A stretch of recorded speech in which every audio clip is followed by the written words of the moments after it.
Hi everyone. Thanks for joining us today. We've got a brand new story to share with you. So let's begin. When my wife graduated after studying medicine, I was proud. I'd been with her through late-night study sessions, the stress of board exams, and the grind of residency interviews. I helped cover rent, bought groceries, and held her hand through every breakdown. I didn't complain because I believed in us. But when she finally reached the point where she was earning more than I, something I thought we'd celebrate, she blindsided me. She filed for divorce. I said nothing and signed them. But 10 years later, she came back, and I gave her a taste of her medicine. My name's Jerry. Back in my early 20s, while most people around me were trying to land office jobs or still figuring things out, I was already running my own small computer hardware store. It was a few shelves of components and a constant hustle to keep up with demand. The business had its ups and downs, especially since tech prices could swing overnight, and some items barely gave me any profit. But I knew the game and played it smart. The money I made mattered to me because I didn't come from wealth, so every bit of progress felt earned. I wouldn't call myself a businessman in the traditional sense, but I had drive. I understood that if I wanted stability, I had to create it for myself. I first met Megan when she was a student, still working through her undergrad, but already obsessed with the idea of becoming a doctor. It was something she dreamed about since she was a little girl, and when she talked about it, you could tell she was passionate. At the time, I had already been on my feet for a while. The income from my small business wasn't always predictable, but it kept me comfortable. Megan and I started spending more time together. Our conversations were never surface level. She'd talk for hours about everything, including her doctor thing. I could see how badly she wanted this, and I respected it. There was something inspiring about watching someone chase a dream with that kind of intensity. I saw her as someone worth betting on. As the relationship grew, so did my involvement in her life. I saw how much pressure she was under, not just academically, but financially too. I knew she had access to student loans, but I also knew what those debts could do to someone long-term. So I stepped in. I told her I'd help cover what I could. I took on as much of it as possible, because I wanted to lighten the load.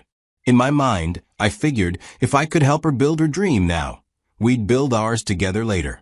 I rationalized it as an investment. And, at the time, it felt like the safest bet I could make. She was dedicated, disciplined, and focused.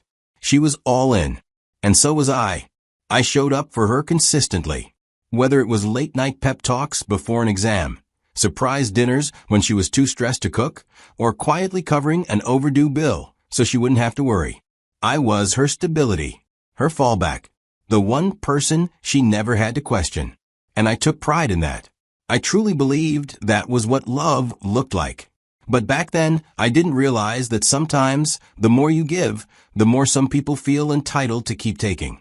When Megan got her acceptance letter into medical school, it felt like the whole world paused for a moment. It was like she'd just won the lottery. And, in a way, she had. But to me, it wasn't just her win, it was ours. All the late-night studying, the emotional support, the sacrifices we'd both made up to that point, it finally felt like it was going to be worth it. We were so proud, so full of hope, that we decided to get married soon after. It was a quiet ceremony, with a few close friends and family. There was no grand venue, no expensive cake, just a simple day that marked what we thought was the start of forever. But once she started school, everything changed. Medical school is no joke. I knew that going in, but living through it was something else entirely. Her days were jam-packed with lectures, rotations, and late-night study groups. She'd leave before the sun came up and come home when I was already in bed, sometimes even crashing at a friend's place to save time. The little time we did spend together felt empty. She was there, but her mind wasn't. She was always tired, emotionally distant, and barely had the energy to talk. I saw it as just a phase that's temporary, and she'd bounce back. In the meantime, our expenses were climbing. Her tuition, books, scrubs, exam fees, everything cost more than either of us expected. And because I had already promised her I'd support us as much as I could, I tried not to let the pressure show. My business was already unpredictable, but I pushed myself harder. I took on more clients, Stayed up late managing orders, tried new suppliers, anything to stretch our budget. There were times I had to quietly delay paying my own bills just to make sure she had what she needed. I didn't want her distracted by money stress. I figured, I'm the one who said I'd do this, so do it. And I genuinely believed we'd look back on those years one day, laugh about how hard it was, and feel proud that we pulled through. So I stayed patient and loyal. I figured that once she graduated, things would finally settle, and she'd have time again to reconnect. I believed our sacrifices would pay off. But I was wrong about a lot of things. As Megan's graduation drew closer, I found myself thinking more and more about what came next for us in terms of starting a family. So I started bringing it up. I would ask things like, once you're done with residency, we should think about kids, or have you thought about when we might want to start trying? But every time, Megan would either nod absently or change the subject. She didn't outright shut me down, but she also didn't engage.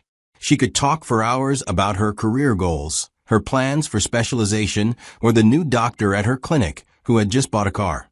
But when it came to our future, there was this flatness in her tone. Still, I didn't push. I wanted to believe that once she had that white coat officially in hand, she'd finally come around, that we'd get back to dreaming together. But what I didn't realize then was that I was giving space to someone who was already inching toward the door. Megan's graduation day soon arrived. I was genuinely proud. I'd seen the work she put in, the sleepless nights, the pressure, and all the sacrifices. I stood in that crowd next to her parents, clapping louder than anyone else, holding up my phone to take pictures, making sure I didn't miss a second. That day I thought we made it. I believed this was the beginning of the life we'd been building toward for years. But less than a month into her residency, things took a sharp turn. One evening, she handed me a manila envelope. I thought maybe it was paperwork for her job or something she wanted me to review. But it wasn't. It was divorce papers. At first, I thought there had been some kind of mistake. But no, she was serious. I asked her why, and all she said was, "I've changed, we're on different paths now." I was speechless. After everything, that's all she gave me. I couldn't even process what was happening. I didn't eat properly for days. I kept going over everything in my head, what I could have missed, what I could have done differently. But deep down, I knew this was a decision she'd made a while ago. I was just the last to find out. It took me a few days to find the strength to go talk to a lawyer. I told him everything. I wanted to fight for at least some of what I'd poured into her life. But my lawyer was blunt. Unless there's a written agreement stating that the money you gave was meant as an investment or a loan, it'll be hard to get much. Still, I couldn't let it go just like that. We took it to court anyway. The judge acknowledged what I had sacrificed. He even made a few comments during the hearing that suggested he sympathized. But the law is the law. And in the end, I was awarded a small compensation, just a fraction of what I'd spent over those years. It didn't even scratch the surface. I walked out of that courtroom feeling hollow because the person I had poured my love, time, and future into had walked away like none of it ever mattered. After the divorce, I felt like I had nothing left. I had spent so much of myself that when it all collapsed, I didn't even recognize who I was anymore. I had to rebuild, not just my finances, but my sense of self. I started focusing inward. I poured myself back into my work, not out of ambition, but out of necessity. I needed something to anchor me. I kept my circle small. I wasn't interested in advice or sympathy. I just wanted to climb out of the hole I'd found myself in. And with time I did. The business picked up again. I got back on my feet. But emotionally, something in me had changed for good. I made a quiet promise to myself. Never again would I sign away my life under the illusion of love. I decided I could be with someone, yes, but not legally marry or commit fully. I now saw marriage differently. It felt less like a symbol of commitment and more like a trap, one that could turn against you the moment things shifted. I was cautious. From that moment on, whenever I dated, I made it clear from the start, no legal marriage, no matter how good things felt. A lot of women weren't okay with that. Some thought I was just scared or selfish. Others tried to change my mind. But eventually, I met someone who didn't see it as a red flag. She had been through her own storms, carried her own pain, and wasn't interested in legal contracts either.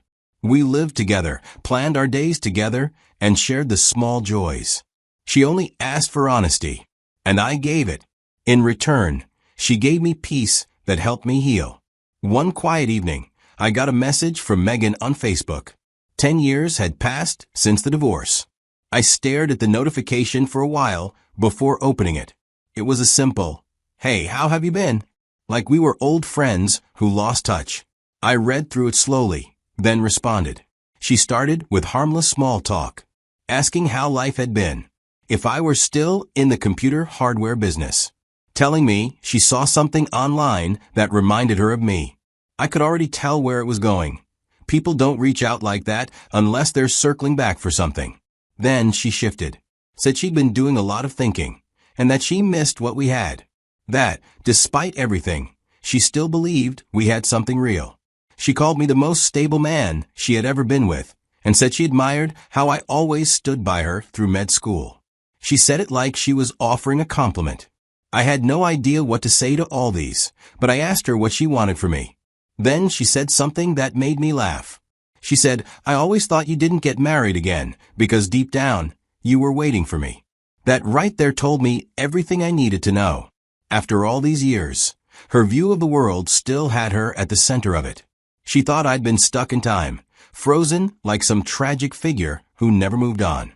She didn't even consider the possibility that I might have healed, grown, and built something better without her. I kept my reply short. Just said, "You assumed wrong." Later, I heard through my findings how things had played out for her.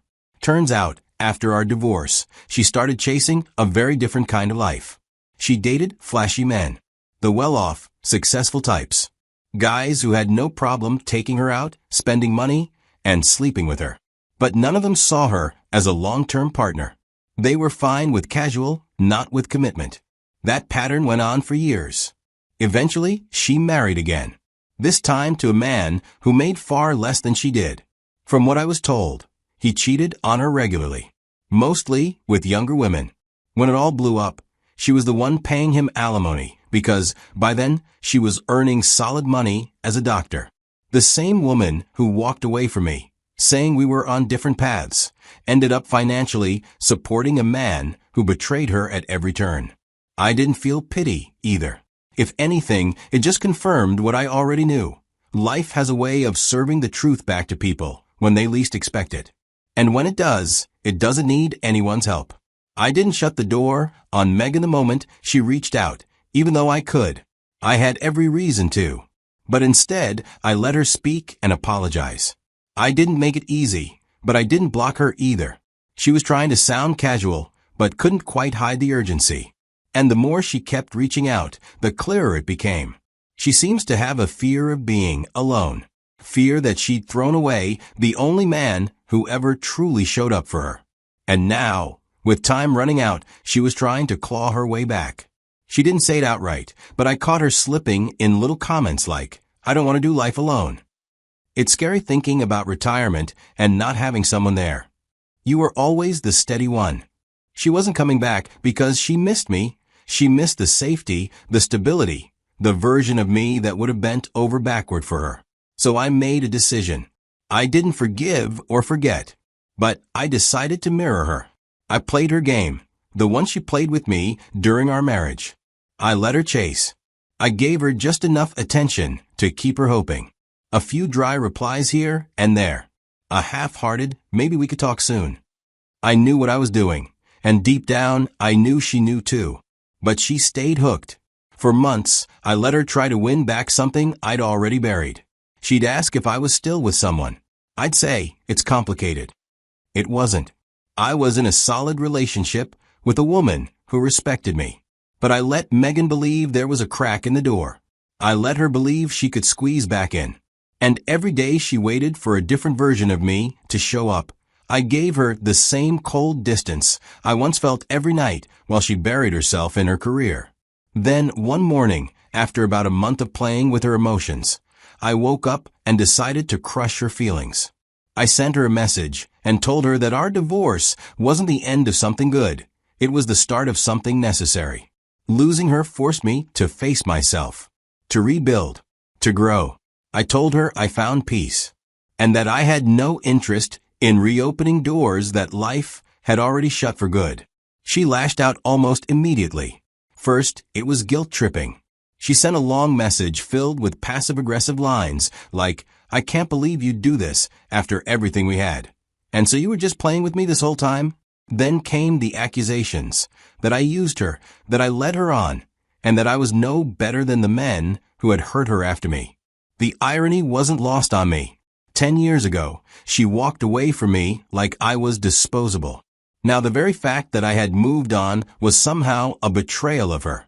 At first, I ignored it. I thought if I didn't feed into it, she'd get tired and stop. But it only escalated. She started messaging me at all hours, tagging me in posts, sending messages to mutual friends, trying to get their sympathy. She even sent a message to my partner, subtly hinting that I had been talking to her behind her back. That was when I knew this wasn't just emotional confusion anymore. It was harassment. I did what she probably never expected. I lawyered up. I had my attorney draft and send her a cease and desist letter, formally warning her to stop the behavior or face legal consequences. Then, I blocked her on every platform. I didn't owe her an audience. When I finally shut the door completely, I sat down and really thought about what had just happened. I hadn't expected her to come back after all this time.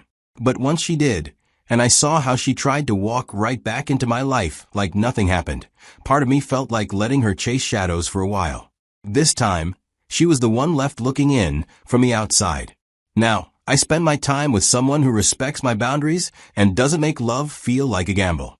Megan's chapter is closed. Permanently.